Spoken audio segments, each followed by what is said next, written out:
चुनावी माहौल के बीच ग्रामीण इलाके से एक सनसनीखेज वारदात सामने आई है। महाराष्ट्र के पंढरपुर के गोपालपुर इलाके में एक पति ने अपनी पत्नी की बेरहमी से हत्या कर दी। घटना से पूरे इलाके में दहशत का माहौल है। पंढरपुर तहसील के गोपालपुर इलाके में एक दिल दहलाने वाली घटना सामने आई है। यहाँ एक पति ने अपनी पत्नी पर कोयते से हमला कर उसकी हत्या कर दी।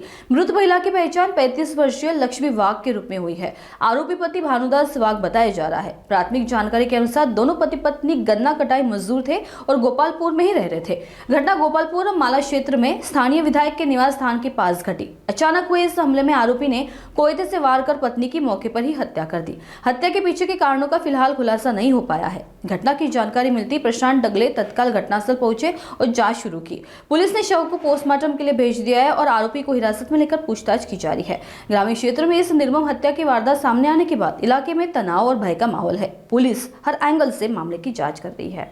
जय हिंद। मी ASP पंढरपूर।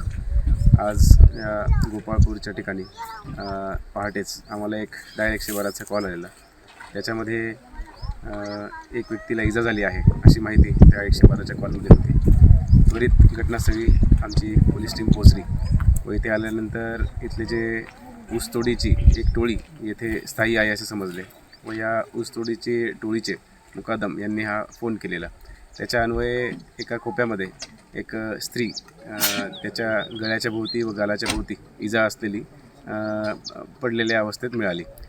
तिला त्वरितच आपण रुग्णालयात दाखल केलं व त्याबरोबर तेथे रुग्णालयात ती मृत आहे असे घोषित झालेले होते आणि ते इजा असल्यामुळे त्यांचा आपण इन्क्वेस्ट व पोस्टमॉर्टमसाठी रुग्णालयात ते पाठवून दिलेले आहे।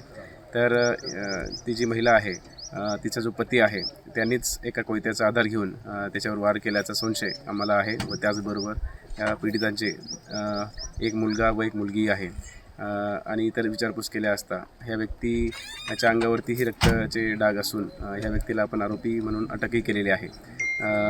तर असा जो गुन्हा आहे या ठिकाणी घडला आहे आणि आमची पोलीसची टीम आहे, फोरेन्सिक व्हॅननी येऊन इथे जे काही मर्डर वेपन आहे तोही आम्ही ताब्यात घेतलेला आहे व आरोपीला अटक करून इतर जे पुरावे आहे तेही एकत्र करण्याचे काम या ठिकाणी सुरू आहे।